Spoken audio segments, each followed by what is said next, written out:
नमस्कार, मैं रंजन यादव। आज के इस एपिसोड में हम बात करेंगे पूर्णिया लोकसभा क्षेत्र के बारे में और जानने का प्रयास करेंगे कि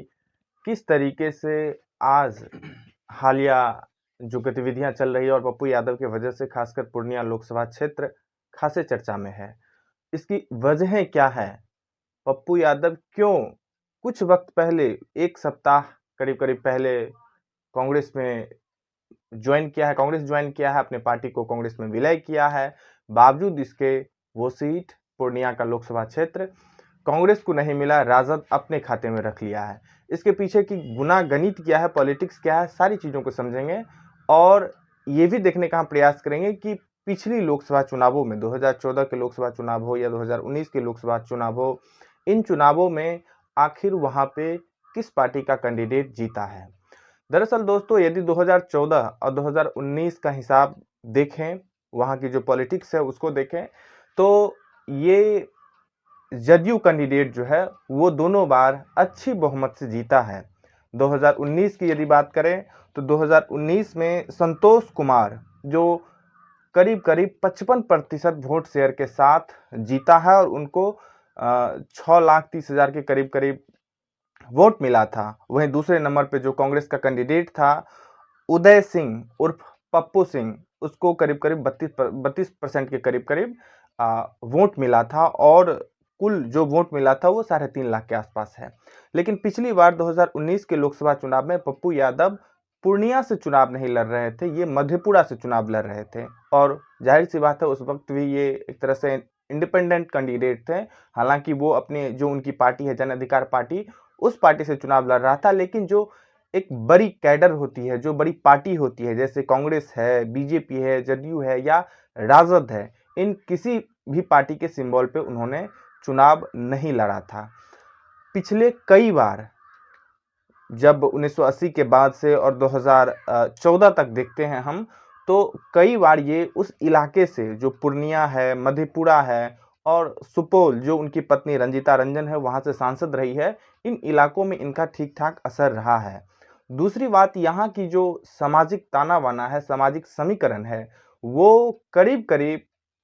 राजद या पप्पू यादव या पिछली कई बार शरद यादव जो जदयू के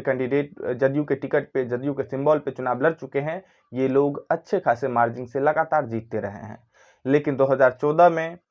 जब नरेंद्र मोदी एक तरह से पहली बार लहर के तौर पे आए और उस वक्त नीतीश कुमार के साथ गठबंधन नहीं था बीजेपी का बिहार में और बीजेपी की अलग कैंडिडेट था, नीतीश कुमार का अलग कैंडिडेट था, वहीं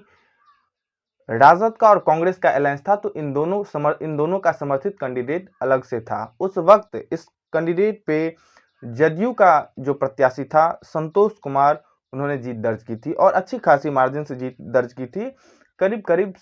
26.5% वोट शेयर के साथ 4 लाख मतों से इन्होंने विजय दर्ज की थी, विक्ट्री हासिल की थी। वहीं दूसरे स्थान पे जो बीजेपी का कैंडिडेट था वो उदय सिंह उर्फ पप्पू सिंह वहां का उम्मीदवार था, लेकिन उसको मात्र 19% वोट शेयर मिला। इन सभी जो गणित कहता है, जो वहां की पिछले चुनावों का जो समीकरण बताता है, उससे ये साफ स्पष्ट है कि उस इलाके में खासकर यादव मुस्लिम और राजद या कांग्रेस समर्थित जो समाज है, जो ताना-बाना है, वो जो कैंडिडेट होगा उसको ज़्यादा लाभ मिल सकता है।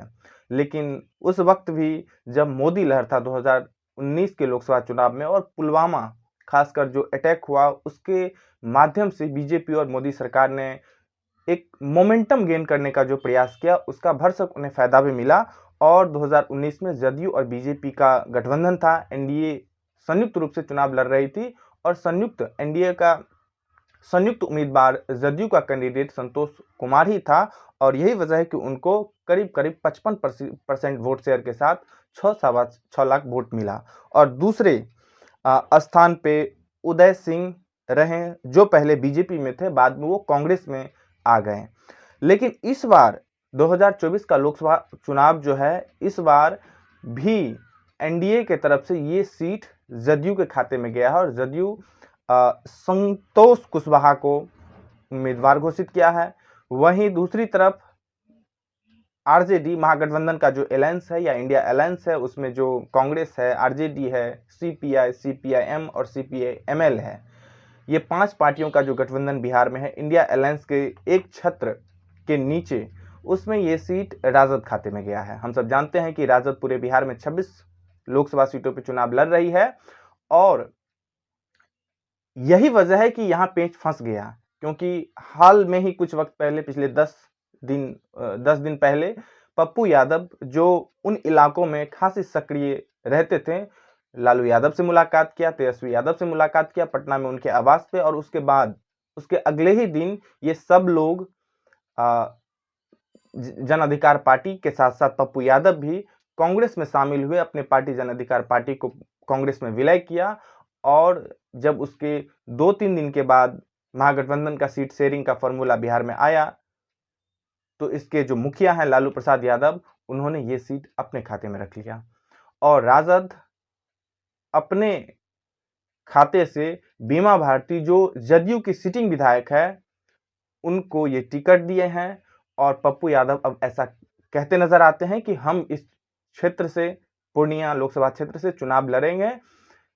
सिंबल भले ही हमको न कांग्रेस का मिला हो न राजद का मिला हो, लेकिन हम कांग्रेस का झंडा लेकर के इस क्षेत्र से लोकसभा चुनाव 2024 लड़ाई के लिए निर्दलीय मैदान में होंगे। ये बड़ा इंटरेस्टिंग खेल हो सकता है, क्योंकि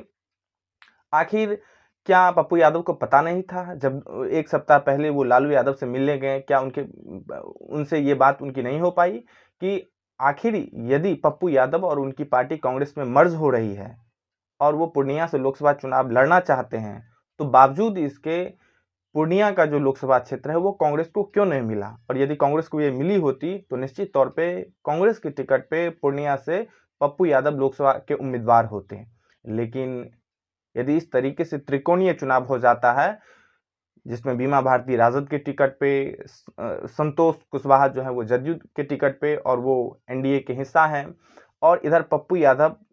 यदि निर्दलीय खड़ा हो जाते हैं, तो निश्चित तौर पे ये एक तरह से जदयू को फायदा होगा, एनडीए को फायदा होगा, और ओवरऑल देखा जाए राष्ट्रीय पर्सपेक्टिव में तो बीजेपी को फायदा होता हुआ स्पष्ट तौर पे नजर आता है। इसमें आखिर